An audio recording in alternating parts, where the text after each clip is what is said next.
السلام عليكم جميعا ورحمة الله وبركاته. بسم الله الرحمن الرحيم. الحمد لله رب العالمين. الحمد لله الذي يجيبني حين أناديه ويستر علي كل عورة وأنا أعصيه ويعظم النعمة علي فلا أجازيه. نحمده ونسبحه ونقدسه على آلائه ونعمائه، ونشهد أن لا إله إلا الله وحده لا شريك له، إلها واحدا أحدا فردا صمدا قيوما، نؤمن له بالربوبية ونقر له بالعبودية. من يهد الله فهو المهتدي ومن يضلل فلن تجد له وليا مرشدا. ونشهد أن سيدنا محمدا عبده ورسوله أرسله بالهدى ودين الحق ليظهره على الدين كله. اللهم صل وسلم وبارك وترحم على محمد وآل محمد كأفضل ما صليت وسلمت وباركت وترحمت على إبراهيم وآل إبراهيم في العالمين إنك حميد مجيد. وصل اللهم وسلم على جميع الأنبياء والمرسلين والأوصياء والصديقين وعترة نبيك الطيبين الطاهرين والخلص من أصحابه المنتجبين ومن تبعهم بإحسان وإيمان إلى يوم الدين. عباد الله، أوصيكم وأوصي نفسي بتقوى الله ولزوم أمره. قال الله تبارك وتعالى في كتابه الكريم: أعوذ بالله من الشيطان الرجيم، بسم الله الرحمن الرحيم. ولو شاء ربك لجعل الناس أمة واحدة ولا يزالون مختلفين إلا من رحم ربك. صدق الله العلي العظيم.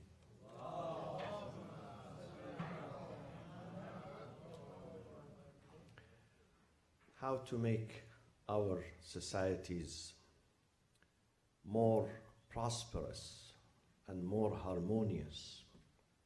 We mentioned some of the elements in the previous weeks. One of them is social harmony, social togetherness. When we support each other, when we stand with each other, not against each other, when we put our energy, our talent, our enthusiasm to build the society together. This is one. The second is the sense of responsibility. Each person who lives in this territory, on this land, under this sky, in this community, in this country, in this village, in this town, should have sense of responsibility towards the welfare, the happiness, the development of that community. كلكم راع وكلكم مسؤول عن رعيته. We should not throw the load on the shoulder of the few and then the rest of the people sit and watch. We are the builders, all of us, according to our own capacities and capabilities. لا يكلف الله نفسا إلا وسعها. One can do 100% work, another can do 50%, another person can do 10%. We still need that 10%. We still need your contribution, your participation, your engagement in building the society, having sense of responsibility. Nothing is greater after the faith in God. After having faith in God, nothing is more important and greater than having a sense of responsibility. When you have a sense of responsibility, you will be successful, and those who live with you are going to be successful. So that is the second element. The third element and the fourth, I'm going to mention them today, inshallah. To respect other people's opinions. This society is made up of a variety of people. All people, they have different and various opinions, thoughts, tendencies, flavors, tastes. We are different. Even if you look at one family, children who come from one family, they have different opinions vis-a-vis many subjects. And nothing wrong with that. Nothing wrong with that. To have a different opinion is not a crime. But the crime is when you try to impose your own opinion upon others. This is wrong.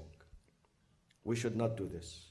We have to have tolerance, understanding, si'atul sadr for people's opinions and people's thoughts. You know, one of the best advantages of democracy, if we live in a democratic society, what is the best advantage? What is the fruit number one of democracy? What is it? Is the freedom of opinion, freedom of thoughts, freedom of expression, freedom of speaking my mind, a freedom of criticizing even the government, even the leader. I have that freedom. That is the best fruit of democracy. And what is the first result of dictatorship? Is when they seal your mouth. As they say, the only time you can open your mouth is when you go to the dentist office. That's the only time. Other than that, you are not allowed to express your own opinion. Once you say, this is my opinion, they shut you down.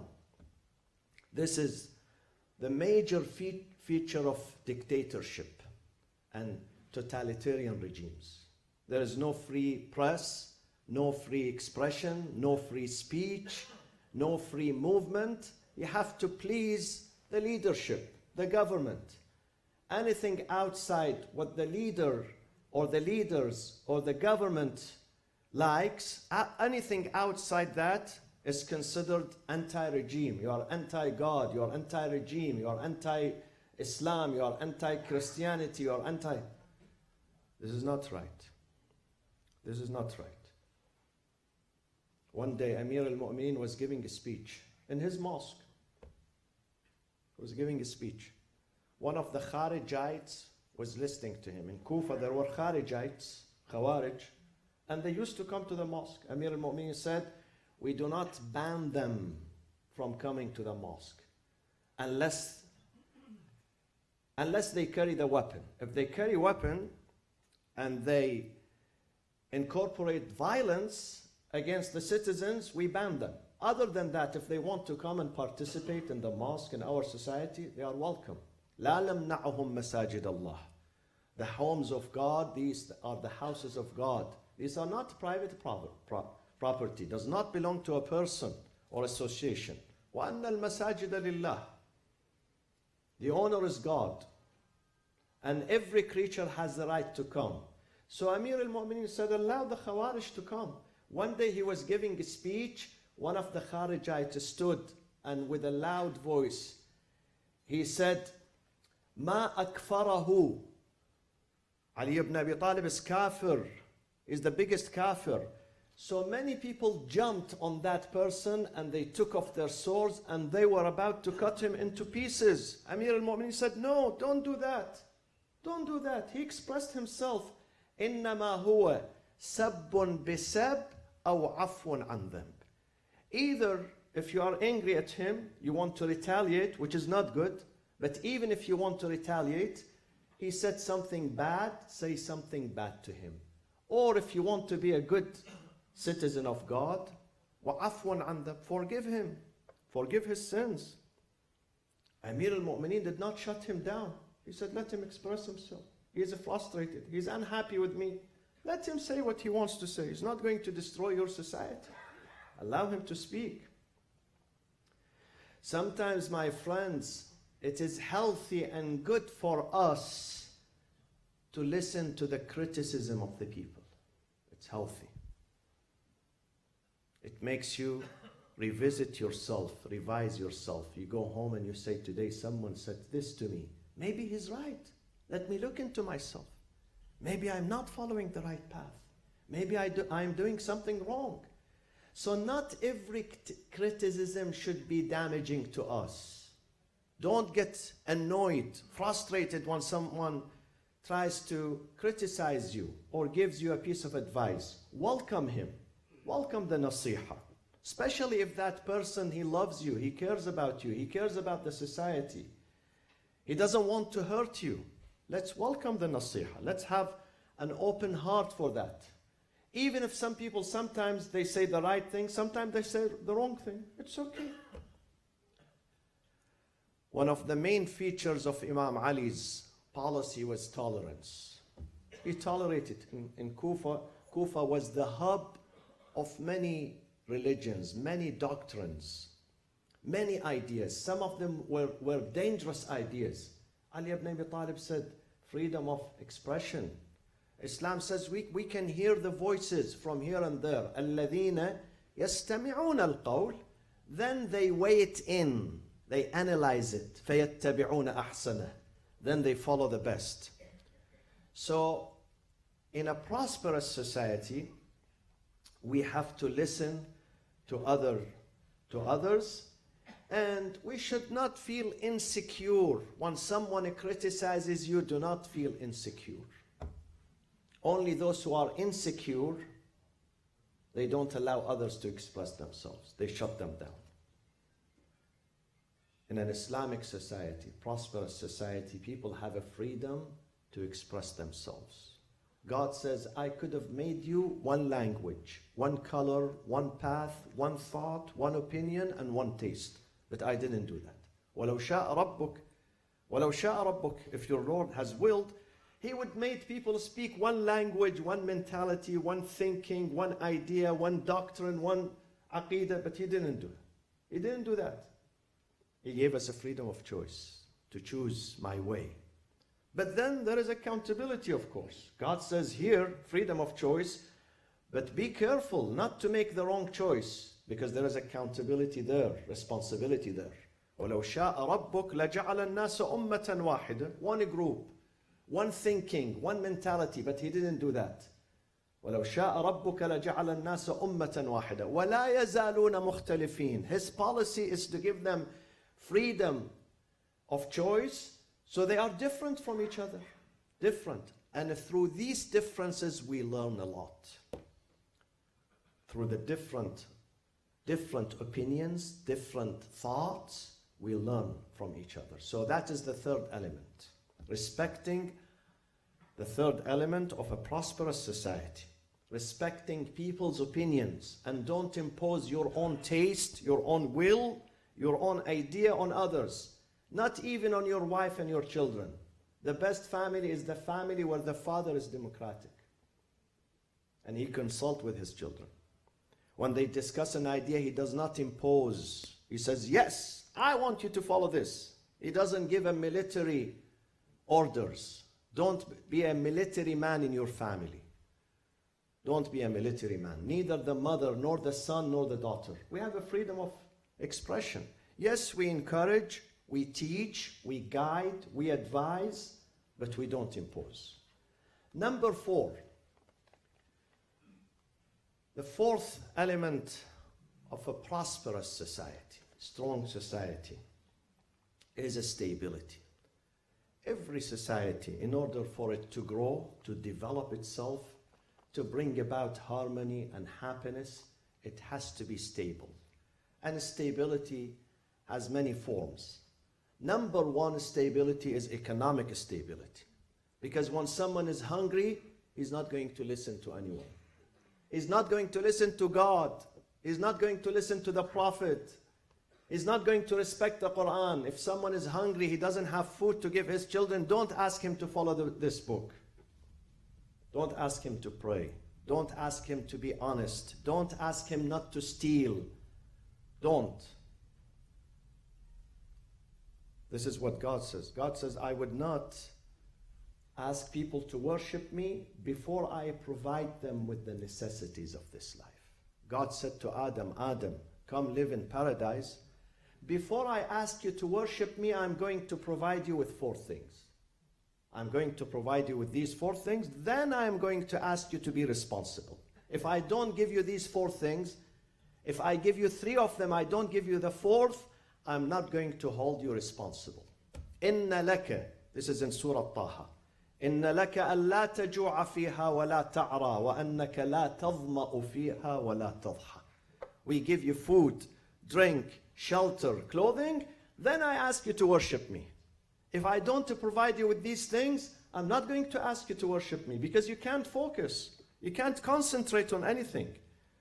When your family is hungry, when your children are crying, when you don't have a job, when you don't have rent, when you don't have medicine, God is not going to ask you to be responsible. This is God. So the government has to learn from God.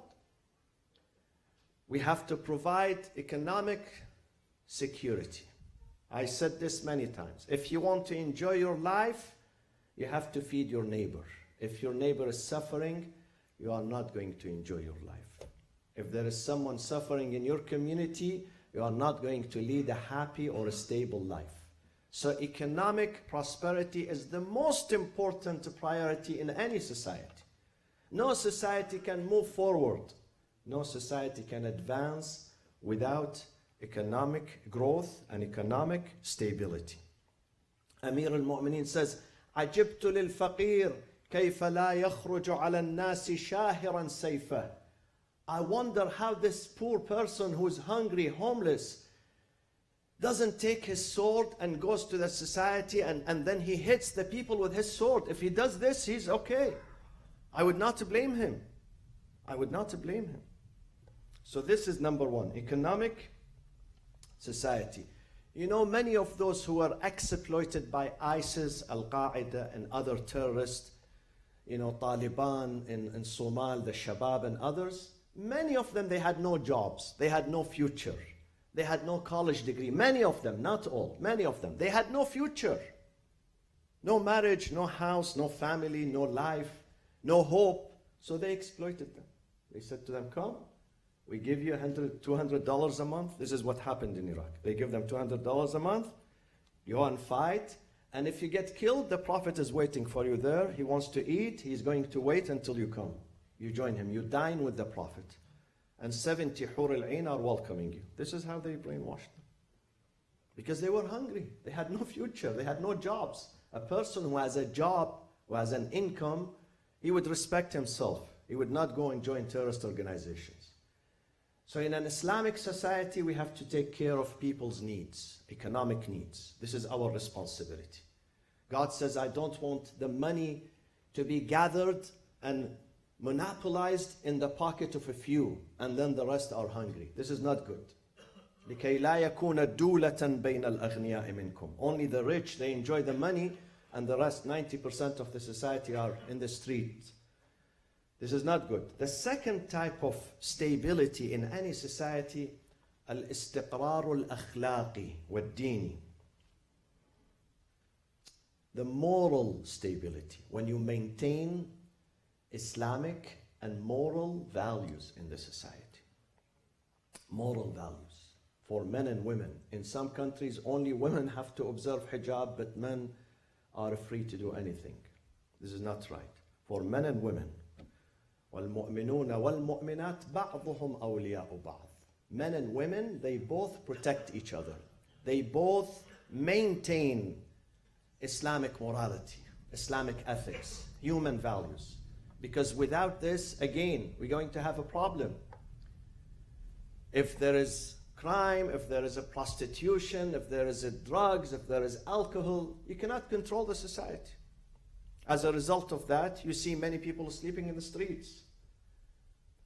Alcohol and the drugs results in the destruction of the family, the disintegration of the family. Children get lost. And as a result of that, the entire society is lost. So maintaining moral and Islamic and spiritual values. This is again contributes to the moral stability of the society. After that comes the political society. When you have the moral stability, when you have economic stability, political stability is the byproduct of these two, of the earlier ones. Otherwise, you are not going to have political stability if your people are hungry, if they have no jobs, if people graduate from a school and they can't get married. You know, this is widespread in many Muslim countries. Many Muslim countries, people go to school, they work hard, they graduate from university, but they can't find a job. When he cannot find a job, he cannot get married. When he cannot get married, you find all sorts of fitna spreading in the society. When boys and girls, they cannot afford to get married because they can't have an apartment, not even a single room. I went to one of the countries recently. They said there are special homes. They rent the rooms on hourly basis, not daily or nightly basis, for those who love each other, but they can't afford to get married, so they come and rent a room here. Rent a room for 1 hour or 2 hours, just to see each other once a week. I asked them how often they see each other. Once a week. Imagine, once a week for 2 hours they see each other. This is not good. That society is not stable. If you find the criminals in that society, don't be shocked, because this is the result. This is the result. There is no political stability in such society. Bismillah ar-Rahman ar-Rahim.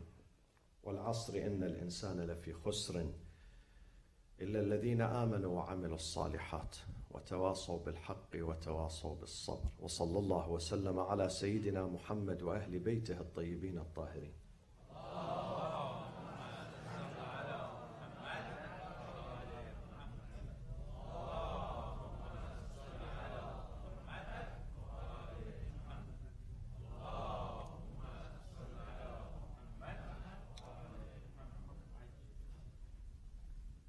بسم الله الرحمن الرحيم.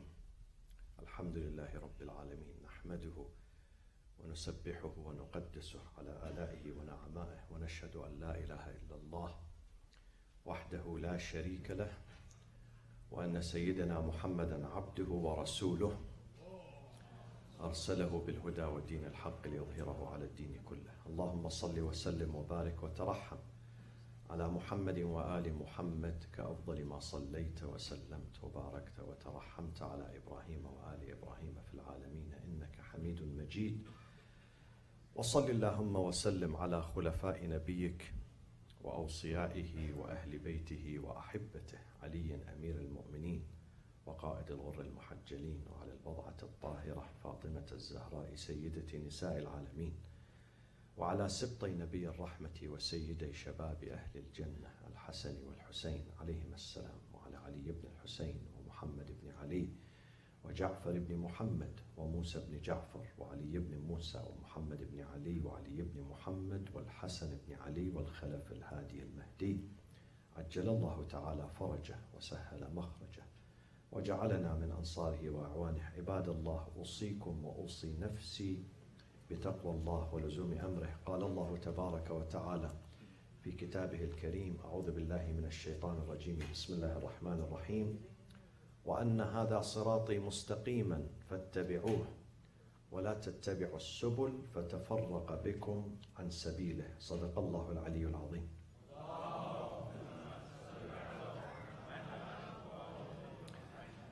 In the previous weeks, I mentioned some elements that turn people away from us, from our tradition, from our madhab. I mentioned some of them. I will repeat some of them today. These areas, we have to work on them. The Shia Muslims worldwide, they have to work, and I don't target specific country or society or community. This is something worldwide. We have to focus on these areas. Number one, al-ihtimamu bis-salat, promoting the culture of salat. Salat is number one religious obligation. Number one. Salat is the origin, is the asl, and other ibadat are furu', the branches. So we have to promote salat, taking care of the salat, praying on time, the nawafil. The second is the Holy Quran. Holy Quran is being neglected, my friends. We only remember the Quran twice, at the time of death, funeral, and the second time in the month of Ramadan. The rest of the year, the Quran is being abandoned from the midst of the communities. The third is the masjid. We have to promote the culture of loving the masjid, making the masjid available for people to come, to pray, to do their salat, if they are close by, to do their salat inside the masjid, to build the masjid. The mother of all religious institutions is the mosque. Mosque is number one. Then if you have extra money, you can build something else. A library, a hospital, an orphanage. But number one, mosque. Because mosque is the center of everything. Not just salat. It's the center of education. It's the center of tarbiyah. It's the center of social relationships. Knowing people, interacting with people. These all things happen inside the mosque. Today I'd like to add another two elements that we must work on them and improve them. One of them is the concept of marja'iyya and taqleed. My friends, the school of Ahl al-Bayt is distinguished from others by having this sacred institution called al-marja'iyya. And the marja' is not one, and this is the beauty of it, because it gives you the choice, the freedom. You are not forced to follow one person. You can go and shop, compare and contrast, read about them, ask about them, maybe sometimes if you can, meet them, go and meet them, interview them, and then you can choose your own marja. And many of them, I would say not all, many, probably 70% of them, their doors are open for the people to go and meet with them. So this is a point of strength for the Shia Muslims, that they have multiple maraja, not one. This is democracy. Multiple maraja is the point of not weakness, but strength. This means that I'm free to choose whoever I think is best. Unfortunately, this is not the case. It is supposed to be blessings, but in some cases we are not making it a source, the marja'iyya, we are not making it a source of a blessing. We are making it a source of division in the community. When politics interfere in the business of marja'iyya, both things are going to be destroyed, marja'iyya and politics itself, both of them. So unfortunately, because of the act and the mishandling of very few, but those very few are very loud, this institution has been tainted with corruption in some cases, not all cases, in some cases. We wasted much time fighting over who's a'lam. People fight, you know, friends, brothers and sisters in the same family. Sometimes they fight, they don't speak to each other because one of them believes that one is a'lam, the other thinks no, the other one is a'lam. What is this business of a'lam? This should not be a point of contention between us. A'lam, it's like going to a doctor. You believe that this cardiologist is better. You have experience with him. Another one has another view. So, okay. We go to the expert. So, a'lamiyya, who is afdal, who is better, who is more, you know, has taqwa, who is this and that, should not be a reason for our division. That should not divide us. Marja'iyya should unite us. This is number one. Number two, my friends, taqleed is important. All ulama, all scholars believe that taqleed is mandatory, wajib. However, we should not follow the marja' blindly, because God has given you reason and aql. The aql, not only God gave it to the marja' and He did not give it to you. The same aql that He gave to the marja', He gave it to you. So you have to use your aql. That does not mean the marja' is ma'soom, because he himself, he says, I am not ma'soom. The marja', whoever he is not ma'soom. We have the ma'soomin, we know the ma'soomin. The marja', we assume that he's right, but sometimes, maybe sometimes, he commits a mistake. His view is not right. This is why sometimes they have different views. They have different views with each other. It doesn't mean all of them are right. When we have different views, it means one of them is right, the others are not right. But if you are following one of them, thinking that he is the most qualified, Allah is not going to charge you there. Because you say to him, God, you asked me to follow this marja. You asked me to follow a marja, and I did my best. I researched, I followed him. Now he turned to be wrong. This is not your problem. However, we should not follow blindly, because God has given us reason. So this is another thing that we have to work on it. Some people think that if they follow this marja, they have to be against other maraja. This is not right. The best way is to respect all the maraja. Yes, some of them are not qualified, I am telling you. Some of them are controversial. Yes, that's right. We have, in some societies, someone who self-appointed marja. He declares himself marja. He didn't study. Nobody gave him a certificate. Nobody recognizes him. And unfortunately, there are some people who follow him, naive people who follow him. But the rest of them are qualified. And we have to respect of all of them. Every marja who studied hard and who has piety, as Imam al-Askari said. Imam al-Askari said the marja has to have 4 qualities. Amma man kana min al-fuqaha. Number 1, he's faqih. So this is the beginning. He reached the stage of fiqh. Then 4 qualities after that. أما من كان من الفقهاء صائنا لنفسه حافظا لدينه مخالفا لهواه مطيعا لأمر مولاه. 4 difficult conditions. Difficult conditions. They are not easy.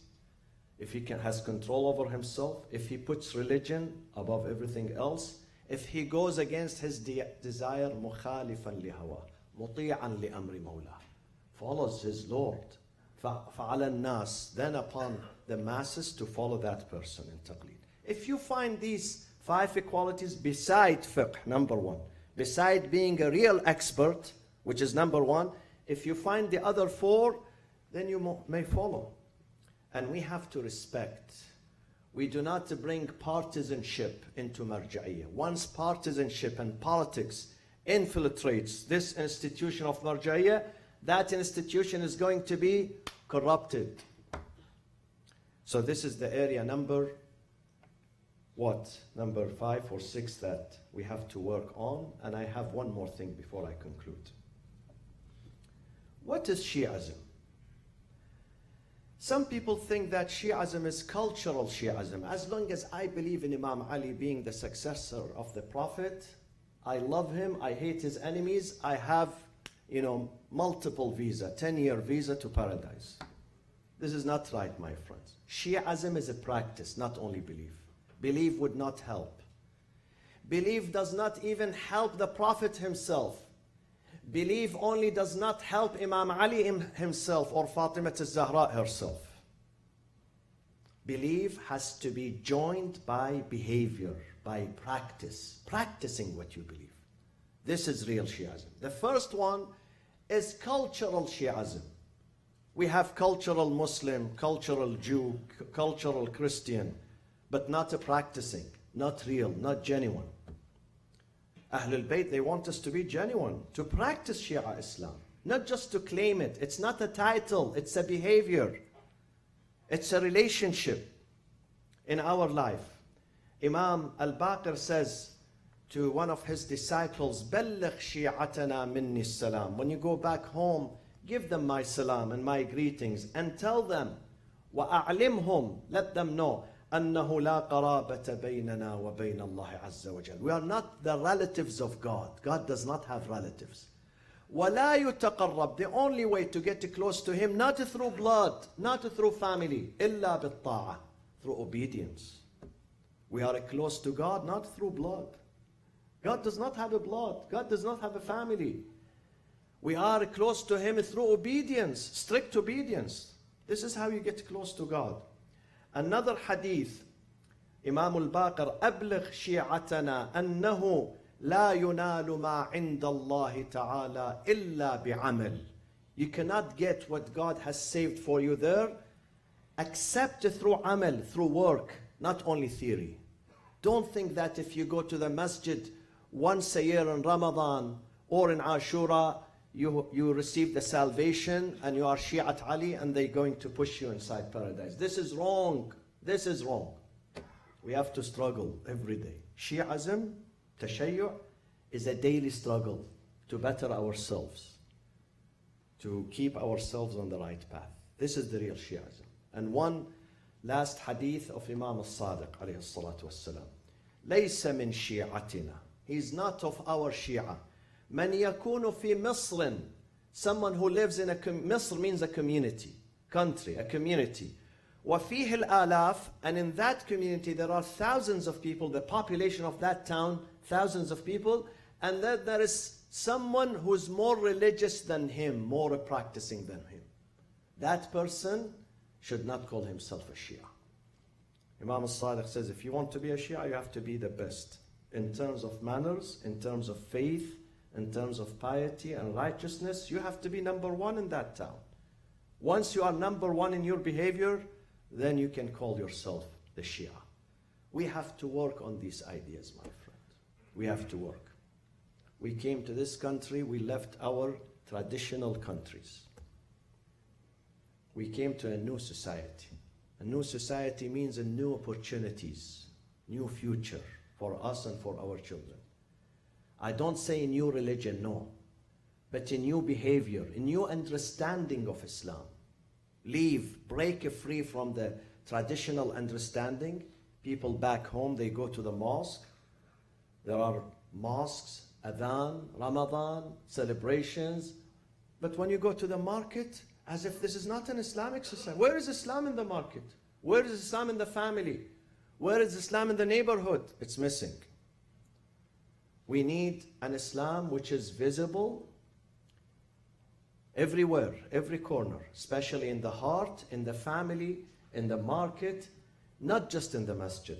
أقول قولي هذا وأستغفر الله لي ولكم. بسم الله الرحمن الرحيم. إن الله يأمر بالعدل والإحسان وإيتاء ذي القربى وينهى عن الفحشاء والمنكر والبغي يعظكم لعلكم تذكرون. اللهم اغفر للمؤمنين والمؤمنات والمسلمين والمسلمات الأحياء منهم والأموات. تابع اللهم بيننا وبينهم بالخيرات إنك مجيب الدعوات. اللهم من على مرضانا بالشفاء والعافية. Join me in reciting أمن يجيب for a lady who has been hospitalized. أعوذ بالله من الشيطان الرجيم. بسم الله الرحمن الرحيم. أمن يجيب المضطر إذا دعاه ويكشف السوء. أمن يجيب المضطر إذا دعاه ويكشف السوء. أمن يجيب المضطر إذا دعاه ويكشف السوء. أمن يجيب المضطر إذا دعاه ويكشف السوء. أمن يجيب المضطر إذا دعاه ويكشف السوء. يا الله من على مرضانا بالشفاء والعافية وعجل في فرج سيدنا ومولانا صاحب العصر والزمان وإلى أرواح المؤمنين والمؤمنات والشهداء ثواب الفاتحة مع الصلاة على محمد وآل محمد.